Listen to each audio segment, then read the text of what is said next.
Shalom bénémoine de le Seigneur et bienvenue à notre programme de dévotion matinale. Ce matin, je voudrais un peu plus nous éclairer sur l'évangélisation.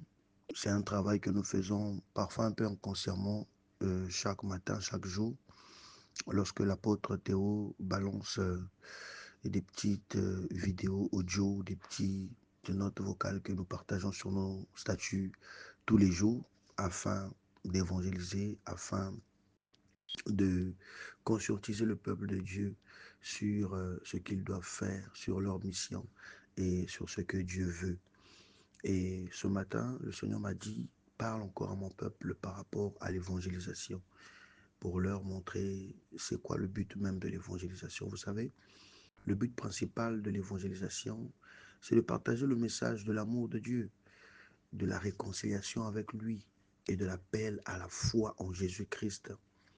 Allez, alors, toutes ces choses, je vais vous les partager ce matin afin que nous puissions prendre conscience du rôle que nous avons en tant qu'enfants de Dieu, de partager l'évangile, de pratiquer l'amour en partageant la parole de Dieu, en appelant vraiment au peuple de Dieu de revenir à lui, ceux qui sont écartés, ou même aux païens. L'évangélisation est importante, mes bien-aimés. Ne négligez pas cela. Partout où vous êtes, que ce soit de bouche en bouche, que ce soit sur Internet, que ce soit dans votre quartier, votre voisinage, évangélisez. Parlez de Jésus partout. C'est une preuve, une grande preuve d'amour. Voilà pourquoi la Bible nous dit dans Matthieu chapitre 28, le verset 19, allez donc, faites de toutes les nations des disciples, les baptisant au nom du Père, du Fils et du Saint-Esprit. Donc, nous devons le faire, bien-aimés de le Seigneur, parce que l'évangélisation, c'est d'abord proclamer la bonne nouvelle du salut. Proclamer la bonne nouvelle du salut, bien-aimés de le Seigneur. Voilà pourquoi nous devons comprendre que ça consiste vraiment à annoncer la bonne nouvelle du salut au peuple de Dieu. La bonne nouvelle du salut en Jésus-Christ. Et ceci est le chemin vers la vie éternelle. Imaginez-vous. Et c'est quelque chose que j'ai écouté hier. Je vais vous le partager sur Internet pendant que je me baladais sur Internet. Il y a une vidéo où il y avait un frère qui mettait une note vocale où on pouvait écouter une sœur dire à un frère qui était en train, donc dans le contexte, un frère est en train d'être enlevé, dans le jour de l'enlèvement, Jésus est venu, Jésus nous attend là-bas au ciel, nous sommes en train de monter, et cette sœur dit au frère, ah, donc tu savais donc le vrai chemin qui menait à Christ, mais tu ne me l'as pas montré, on était presque tous les jours ensemble, moi j'ai suivi d'autres mouvements qui m'ont dit que là-bas je devais rencontrer Jésus, mais toi tu savais, tu connaissais le vrai chemin, mais tu ne me l'as pas partagé. Ah, tu es méchant. Alléluia. Et ça m'a interpellé pour dire que nous devons évangéliser. Nous devons parler de Jésus partout. Nous devons faire ce que les apôtres ont fait dans l'église primitive, bien-aimée de le Seigneur. Partager l'évangile, partager ce message d'amour, partager ce message de paix.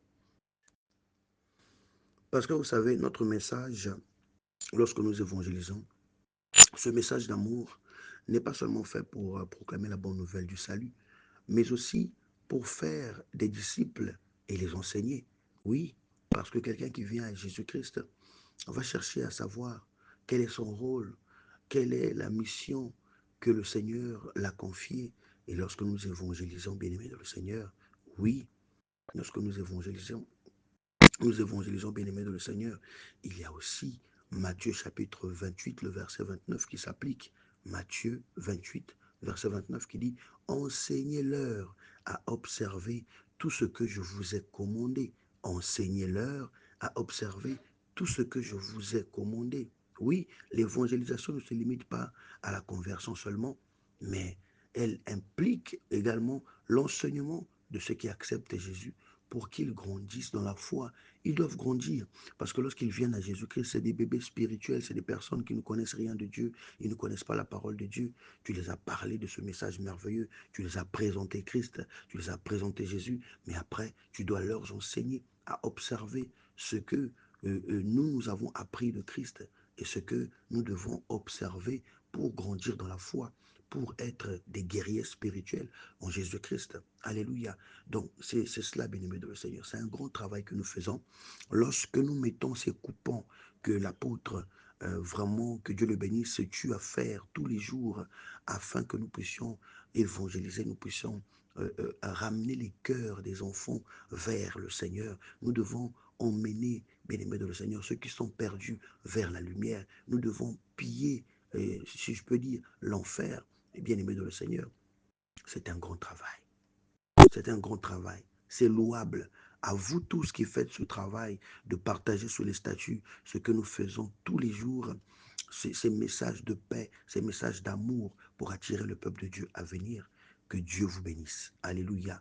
Donc, c'est aussi c'est aussi une façon pour nous, lorsque nous mettons ces messages, lorsque nous évangélisons, que ce soit de bouche en bouche dans notre quartier, lorsque nous invitons les bien-aimés à venir communier avec nous les samedis à Ministère Bethesda, c'est aussi une façon, excusez-moi, c'est aussi une façon d'appeler le peuple de Dieu à la réconciliation avec Dieu. Oui, nous sommes en train de réconcilier le peuple de Dieu avec Dieu, ceux qui étaient éloignés de Dieu. Oui, l'évangélisation vise aussi à amener les individus à être réconciliés avec Dieu à travers, oui, bien aimé le Seigneur, à travers de ce sacrifice que Jésus-Christ a fait à la croix. Oui, ce sacrifice, bien aimé de le Seigneur, que Jésus-Christ a eu à faire à la croix. Oui, lorsque nous les présentons, bien aimé, ces choses, nous sommes réconciliés avec lui. Oui, réconcilier les enfants de Dieu, s'il vous plaît. À ceux qui sont loin de Dieu, emmenez-les à Christ. Ils vont se réconcilier avec leur Père. Oui, parce que la Bible dit dans 2 Corinthiens chapitre 5, le verset 18, 2 Corinthiens chapitre 5, le verset 18, il est dit, tout cela vient de Dieu qui nous a réconciliés avec lui par le Christ et nous a confié le ministère de la réconciliation. Oui, le ministère de la réconciliation. Donc nous sommes en train de faire un travail très, très, très puissant. Et ce travail-là réconcilie ceux qui se sont séparés de Dieu au travers de leur vie, leur mauvaise vie, leurs mauvaises décisions. Mais nous venons les réconcilier à Dieu. Nous devenons comme des ponts. Oui, nous devenons comme des ponts pour le dire, viens, il a dit, venez à moi, vous tous qui êtes chargés et fatigués. Venez, revenez à votre Père, lui qui donne la paix, pas comme le monde donne. Alléluia. Parce que vous savez, notre message, lorsque nous évangélisons, ce message d'amour n'est pas seulement fait pour proclamer la bonne nouvelle du salut, mais aussi pour faire des disciples et les enseigner. Oui, parce que quelqu'un qui vient à Jésus-Christ va chercher à savoir quel est son rôle, quelle est la mission que le Seigneur l'a confiée. Et lorsque nous évangélisons, bien-aimés dans le Seigneur, oui, lorsque nous évangélisons, bien-aimés de le Seigneur, il y a aussi Matthieu chapitre 28, le verset 29 qui s'applique. Matthieu 28, verset 29 qui dit, enseignez-leur à observer tout ce que je vous ai commandé. Enseignez-leur à observer tout ce que je vous ai commandé. Oui, l'évangélisation ne se limite pas à la conversion seulement, mais elle implique également l'enseignement de ceux qui acceptent Jésus pour qu'ils grandissent dans la foi. Ils doivent grandir parce que lorsqu'ils viennent à Jésus-Christ, c'est des bébés spirituels, c'est des personnes qui ne connaissent rien de Dieu, ils ne connaissent pas la parole de Dieu. Tu les as parlé de ce message merveilleux, tu les as présenté Christ, tu les as présenté Jésus, mais après, tu dois leur enseigner à observer ce que nous avons appris de Christ et ce que nous devons observer pour grandir dans la foi, pour être des guerriers spirituels en Jésus-Christ. Alléluia. Donc, c'est cela, bien-aimé de le Seigneur. C'est un grand travail que nous faisons. Lorsque nous mettons ces coupons que l'apôtre, vraiment, que Dieu le bénisse, se tue à faire tous les jours afin que nous puissions évangéliser, nous puissions ramener les cœurs des enfants vers le Seigneur. Nous devons emmener, bien-aimés de le Seigneur, ceux qui sont perdus vers la lumière. Nous devons piller, si je peux dire, l'enfer. Et bien-aimés de le Seigneur, c'est un grand travail. C'est un grand travail. C'est louable. À vous tous qui faites ce travail de partager sur les statuts ce que nous faisons tous les jours, ces messages de paix, ces messages d'amour pour attirer le peuple de Dieu à venir. Que Dieu vous bénisse. Alléluia. Donc, c'est aussi C'est aussi une façon pour nous, lorsque nous mettons ces messages, lorsque nous évangélisons, que ce soit de bouche en bouche dans notre quartier, lorsque nous invitons les bien-aimés à venir communier avec nous les samedis à Ministère Bethesda, c'est aussi une façon, excusez-moi, c'est aussi une façon d'appeler le peuple de Dieu à la réconciliation avec Dieu. Oui, nous sommes en train de réconcilier le peuple de Dieu avec Dieu, ceux qui étaient éloignés de Dieu. Oui, l'évangélisation vise aussi à amener les individus à être réconciliés avec Dieu à travers, oui, bien aimé le Seigneur, à travers de ce sacrifice que Jésus-Christ a fait à la croix. Oui, ce sacrifice, bien aimé de le Seigneur, que Jésus-Christ a eu à faire à la croix. Oui, lorsque nous les présentons, bien aimé, ces choses, nous sommes réconciliés avec lui. Oui, réconcilier les enfants de Dieu, s'il vous plaît. À ceux qui sont loin de Dieu, emmenez-les à Christ. Ils vont se réconcilier avec leur Père. Oui, parce que la Bible dit dans 2 Corinthiens chapitre 5, le verset 18, 2 Corinthiens chapitre 5, le verset 18, il est dit, tout cela vient de Dieu qui nous a réconciliés avec lui par le Christ et nous a confié le ministère de la réconciliation. Oui, le ministère de la réconciliation. Donc, nous sommes en train de faire un travail très, très, très puissant. Et ce travail-là réconcilie ceux qui se sont séparés de Dieu au travers de leur vie, leur mauvaise vie, leurs mauvaises décisions. Mais nous venons les réconcilier à Dieu.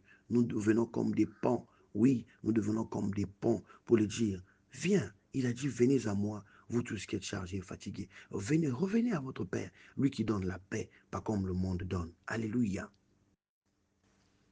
Oui, bien-aimé dans le Seigneur.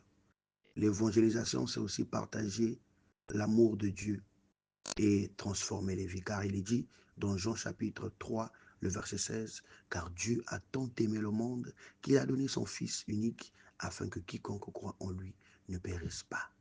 Alléluia. Mais qu'il ait la vie éternelle. L'évangélisation cherche aussi à témoigner de l'amour de Christ, l'amour de Dieu, un amour capable de changer et de transformer les vies. Oui, c'est un message d'amour, bien-aimé. L'évangélisation, c'est aussi un message plein d'amour. Parce que Jésus-Christ, quand tu vas le présenter à quelqu'un qui ne le connaît pas, à un païen, à un incrédule, bien-aimé de le Seigneur, quand tu viens présenter Jésus-Christ à quelqu'un qui ne croit pas, quelqu'un qui est aveuglé par le mouvement de ce monde, par la logique de ce monde, bien-aimé de le Seigneur, il est transformé. Oui, il est transformé. Ce message plein d'amour transforme des vies. Et même lorsque nous venons, bien-aimés de le Seigneur, les présenter Christ en évangélisant, en partageant les vidéos que nous mettons sur nos statuts WhatsApp tous les jours, bien-aimés, en partageant le message de Christ de bouche en bouche, en invitant des bien-aimés à l'église pour venir écouter le message de paix qui est l'évangile. Bien-aimés de le Seigneur, nous sommes là en train de partager un puissant, un puissant message d'amour et ce message transforme des vies. Oui, quelqu'un qui ne croyait pas commence à croire. Quelqu'un qui ne priait pas commence à prier. Quelqu'un qui ne méditait pas la Bible commence à la méditer jour et nuit. Quelqu'un qui était méchant, une personne qui était méchante devient une personne gentille, pleine d'amour, pleine de compassion. Oui, faites ce travail. Ne vous fatiguez pas d'évangéliser. Dieu nous attend à l'évangélisation. Faites-le. Oui, faites-le parce qu'il a dit dans sa parole qu'il a tant aimé le monde qu'il a donné son Fils unique afin que quiconque croit en lui ne périsse point. Alors, pour qu'ils aient la vie éternelle, alors tu dois faire ce travail. Car l'évangélisation, oui, c'est un appel à répondre à l'amour, la grâce et le salut de Dieu au travers ce que nous faisons, bien-aimés de le Seigneur. Oui, l'évangélisation, c'est ça, c'est ce que nous faisons. Alors continuez, bien-aimés de le Seigneur, d'envoyer des prédications à des bien-aimés, même parfois ceux qui refusent, essayez encore de faire violence, parce que c'est par là que vous allez sauver des vies, que vous allez sauver des âmes. Ne vous fatiguez pas de bouche en bouche à évangéliser, dans les rues à évangéliser, dans les bus à évangéliser. J'ai beaucoup de respect pour ces hommes de Dieu, ces serviteurs de Dieu qui sont dans les rues, dans les ronds-points, qui sont bien-aimés dans le Seigneur, dans la ville, qui vont dans les villages, qui vont dans des contrées lointaines pour évangéliser, comme l'apôtre Paul le faisait, comme Jésus lui-même partait de ville en ville, bien-aimé de le Seigneur, afin que nous soyons sauvés. Alléluia, comme les apôtres le faisaient, bien-aimés de le Seigneur, partons de ville en ville, bien-aimés de le Seigneur, pour parler du message de l'évangile de Christ. Alléluia. Alors, ne te fatigue pas. Je dis souvent à quelqu'un, je disais souvent, et j'ai dit à quelqu'un, pardonnez-moi, j'ai dit à quelqu'un hier, à peine hier, j'ai dit à quelqu'un, pourquoi est-ce que tu n'utiliserais pas tes réseaux sociaux comme un canal pour sauver des âmes? Pourquoi tu n'utiliserais pas même tes statuts comme un canal pour sauver des âmes? Parce que quelqu'un, en écoutant un message, parfois, par inadvertance, la personne peut écouter un message plein d'amour, l'évangile de Christ, et cette personne peut tout de suite donner sa vie à Christ, peut tout de suite arrêter de faire ce que cette personne fait. C'est-à-dire que si cette personne est emprisonnée dans les fétiches, dans la masturbation, dans la violence, un petit message, un tout petit message qu'on a coupé sur ton statut peut faire revenir à Christ quelqu'un qui s'est éloigné depuis des années. Que Dieu vous bénisse. Bon week-end à vous. Évangélisez, évangélisez, évangélisez mes bien-aimés. Et enlevez cet esprit de timidité qui vous empêche de parler de Christ partout. Sur votre lieu de service, au marché, dans la rue, sur dans votre téléphone, vos réseaux sociaux, votre famille, évangéliser, parler de Christ. C'est un message d'amour, c'est un message de paix, c'est un message bien-aimé qui sauve, c'est un message bien-aimé qui apporte la paix là où il y avait des tourbillons, des perturbations, là où il y avait la haine. Que Dieu vous bénisse et que le Seigneur Jésus-Christ vous fasse du bien.